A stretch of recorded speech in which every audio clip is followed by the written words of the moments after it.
What is going on, everybody? What is going on? The Catch fam, my name is John Dawson, and in today's video, we will be breaking down my early top 10 running backs for the 2023 fantasy football season. If you guys do enjoy today's content, be sure to hit that like button on the way in and subscribe to the channel. It really does help us out when you guys hit that like and consider subscribing, and be sure to drop a comment down below. Let me know what you guys think about today's list. Let me know what running backs did not make the list that you guys think should be in the top 10 going into next year, and let me know who was your favorite running back on your personal roster in 2022. Keep in mind, during today's video, any stats or rankings you see are only including weeks 1 through 17 of the season, since that is when a majority of fantasy football managers play their fantasy season. So no week 18 stats will be included with any of the stats or overall rankings that you guys see today. Without further ado, let's hop into today's video. All right, first overall, no surprise here. In my opinion, we've got Austin Ekeler as the RB1 going into 2023. Obviously, he finished as your RB1 in fantasy football for the 2022 season. 363.7 PPR fantasy points, 881 rushing yards, 13 rushing touchdowns, 686 receiving yards, and 6 receiving touchdowns. Just another monstrous year for Austin Ekeler. He was your RB2 in 2021. If you guys remember, I was super high on Ekeler coming into the season. I argued for Ekeler to be the #1 overall selection, and I even chose Ekeler as my #1 overall pick in my personal fantasy league. Passed on CMC. It's worth noting that that was a keeper league, so Jonathan Taylor was not available, but I really argued to go Ekeler at the 1.1 overall going into the season, and that worked out. Not to say that CMC didn't have a great season. We'll talk about him in a second, but nonetheless, really my conviction for 2022 was that Ekeler and this Chargers offense were just going to be far more explosive than ever before, and that didn't necessarily happen. I mean, the Chargers offense really had a lot of ups and downs throughout the season. You could argue more downs than anything. A lot of injuries to that offense as a whole. Hard to keep up with the defense, who did not play too great this season. But at the end of the day, the one consistent factor was Austin Ekeler. Whether it was through the air or on the ground, he got it done. Double digits in every single performance this season. More than 13 fantasy points in every game except for 4 on the year. Between weeks 4 and 9, he had 24 or more fantasy points in every matchup. In week 16, which is a majority of fantasy managers' first playoff game, he had 23 fantasy points.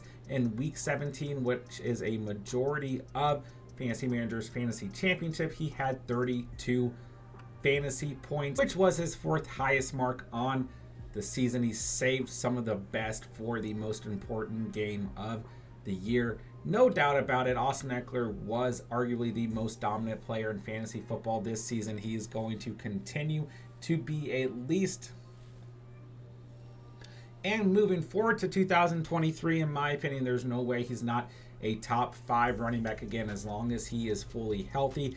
Gets it done on the ground, he can get it done through the air. He's going to find a way to get you a solid fantasy stat line on a weekly basis. All right, at #2 overall, we've got the other running back who is going to find a way to get it done, whether it's through the air or on the ground. No one other than Christian McCaffrey himself, your RB2 in fantasy football for the 2022 fantasy football season. 339.4 PPR fantasy points, just over 1,000 rushing yards, 8 rushing touchdowns, just over 700 receiving yards, and 4 receiving touchdowns for CMC on the season. Played with 2 different squads this year. Started the year with the Panthers, got traded to the Niners. That spooked a couple fantasy managers who owned CMC at the time, the way that Kyle Shanahan deploys several running backs. But at the end of the day, I think what he did with CMC was really smart. He allowed Jordan Mason and Eli Mitchell at the very end of the season to kind of take some of that pressure and some of those touches off of CMC, as the Niners were expected to go into the playoffs. And ultimately, it did not affect CMC whatsoever. When we look at the season, just 2 games with single-digit fantasy performances. Every other game of the season, 13 or more fantasy points. He was just absolutely dominant this year. And when we look at from when he got traded to the Niners, 17 or more fantasy points in every game but 3. Did not matter what team he was on. As long as Christian McCaffrey is fully healthy, he is going to be an extremely dominant running back in fantasy football, and overall just one of the most dominant football players in all of fantasy football. He is well deserved of the number 2 spot looking ahead to 2023. All right, number 3 overall, I'm sticking with Josh Jacobs, who finished as your RB3 on the season for the 2022 fantasy football season. 320 PPR points in 2022, just over 1,600 rushing yards, 12 rushing touchdowns, and 395 receiving yards. Overall, just a dominant year for Josh Jacobs and a contract year. If you guys remember in the offseason when we were in the mock draft season, I really encouraged you guys to go after Josh Jacobs. I felt like I was one of the few people in the fantasy community who had a lot of faith in Josh Jacobs. I didn't necessarily think he would be a top 3 running back on the year, but he was your RB21 in his rookie season, RB8 in 2020, RB11 in 2021. I just always felt like he was underrated. I liked him a lot going into 2021 as well. Ultimately, his best fantasy season of all time so far for his career with an RB3 finish in 2022. You just had everything adding up. You had new pieces to that Raiders offense, although they ultimately disappointed. A new head coach, which spooked a lot of people in the offseason, and ultimately Jacobs in a contract year as an undervalued running back. Although he had a little bit of a slow start to the season, he ultimately only gave you single-digit fantasy performances 4 times the season. Outside of that, 11 or more fantasy points in every game. And he had that monstrous stretch between weeks 4 and weeks 14. He gave you 19 or more fantasy points in every matchup except for weeks 8 and week 9. Overall, just a great year for Jacobs. I think you could argue he could be a little bit further back on the list due to the fact that it is a contract year for Jacobs. We don't know exactly where he's going to play next year, but I think it would be a huge mistake if the Raiders did not re-sign him. He is literally the epitome of Raider football at the running back position. But even if he goes to another team, I still think that Josh Jacobs can be extremely consistent and extremely dominant next year. Looking forward to 2023. All right, number 4 overall might surprise a couple of you guys, but I've got Saquon Barkley, an extremely undervalued running back going into 2023. I mean, the fear of the injuries just really caught us here. We weren't worried about CMC, but we were worried about Barkley, which was just such a weird feeling. As the mock draft season ramped up, we saw Barkley move up and up in ADP, but ultimately in a lot of fantasy drafts still went at the earliest at the end of the first and at the latest by the end of the second. So his ADP was all over the place, just depending on who you drafted with. And ultimately, if you picked up Saquon, it paid off. Your RB5 on the season for 2022, over 1,300 rushing yards, 10 rushing touchdowns, 57 receptions for 338 receiving yards. Just 1 fumble on the year for Barkley. Fun fact there. But nonetheless, man, just a very productive season for Saquon Barkley in a Giants offense that really took a step forward. And I think even if they get kicked out of the playoffs this year, which I think will happen at some point, the Giants are taking a lot of steps in the right direction. They've got to re-sign a couple receivers. They've got to re-sign Saquon Barkley himself, and they've got to re-sign Daniel Jones. But nonetheless, this young Giants team is taking all these steps in the right direction. And even if they're not as successful overall next year, I think that the offense is at a good place, and Saquon Barkley can definitely have a top 5 finish next year as well. When we've been conducting mock drafts so far here at the channel for 2023, you're still seeing Barkley at times go outside of the top 5 overall running backs. I really think that Barkley, due to his pass catching ability and his big play ability, is a running back we need to give some respect after the top 5 finish. Just 3 games this season where he did not give you double-digit fantasy performances. He was extremely consistent, extremely productive on the year, and I'm a huge fan of Barkley going into 2023. All right, next up on the list, we've got Derrick Henry, who finished as your RB4 for the 2022 season.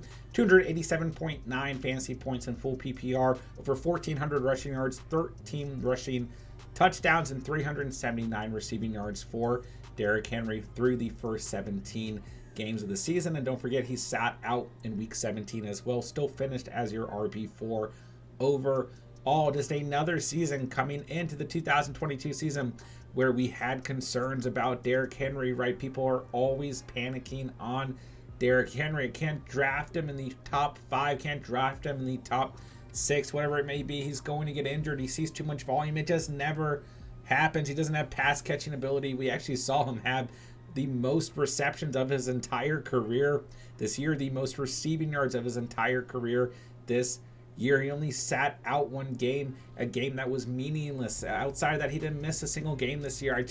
Year after year, we undervalue and we set Derrick Henry aside, and whoever ends up drafting him is extremely happy. He's your RB4 on the season, only gave you single-digit fantasy performances 4 times this year. Outside of that, double digits in every single game. And when we look at the overall stats, he had 18 or more fantasy points this year. Every game except for 6 starts, he just had another phenomenal year, and I don't see any reason why the Tennessee Titans won't continue to utilize him the way that they do. And really, when you look at a lot of the running backs we've gone over today, they're all at a point in their career where they could suffer an injury. I mean, it just happens at the running back position. We've got to look at ultimate talent like Derrick Henry, like CMC, like Austin Ekeler, Saquon Barkley. Like, all these guys can get hurt. Josh Jacobs, everyone we've gone over today. And at the end of the day, you've just got to look at the talent available. And I still think that Derrick Henry is easily a top 5 running back in terms of talent and in terms of fantasy value as we approach 2023. All right, next up on the list, I've got Tony Pollard, finished as your RB7 in 2022, 246.9 fantasy points in full PPR, 988 rushing yards, 9 touchdowns on the ground, 371 receiving yards, and 3 touchdowns. And really, when we look at what Pollard did this year, it's just fascinating because Zeke had a really good year, all things considered, as well, finished as the RB22 and had plenty of double-digit performances himself. Pollard really just took off. I mean, if you spent a mid to late round pick on Pollard this season, you're extremely happy. He was super productive, a player you could trust on a week in, week out basis. All things considered, gave you double digits in every game this year except for 4. Obviously, Pollard is going to be a free agent next season. There's a lot of question marks about what's going to happen there. I think that the Cowboys ultimately have to re-sign Pollard. Potentially could see Zeke get traded, but I really think that the Cowboys are going to try and keep both pieces of this offense in Tony Pollard and Ezekiel Elliott at the running back position. I see a very similar outlook for Pollard next year in terms of what we got this past season. So I really think that the Cowboys are going to continue to be the offense that they were this year, next year. I mean, outside of Dalton Schultz and Tony Pollard, you really don't have a lot of changes within that offense, and through the draft in the offseason, I think they can address anything. So I really think that Pollard is due for another productive year going into 2023. All right, next up on the list, I've got Nick Chubb. He finished as your RB6 through the first 17 games of the season. 258 PPR fantasy points, over 1,400 rushing yards, 12 rushing touchdowns, and 194 receiving yards. I mean, ultimately, Nick Chubb, just a stellar season. I mean, he's really been incredible throughout his career. RB17 in his rookie season. Since his rookie season,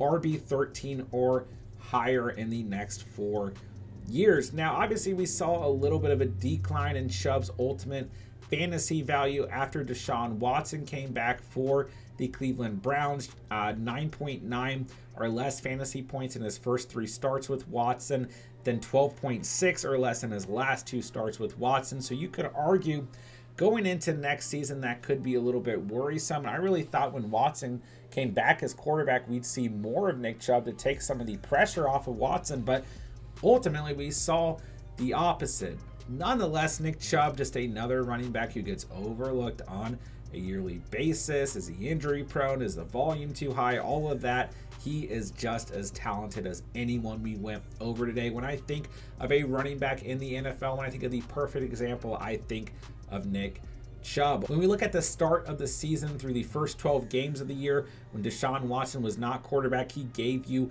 15 or more fantasy points in every game except for 2. He just had a great year. Obviously was your RB6 on the season. I just hope that he's not overlooked going into 2023. All right, next on my list, we've got Ramone Stevenson of the New England Patriots. Finished as your RB9 on the season. 235 fantasy points in full PPR, 986 rushing yards, 5 touchdowns, 393 receiving yards, and a touchdown through the air on the year as well.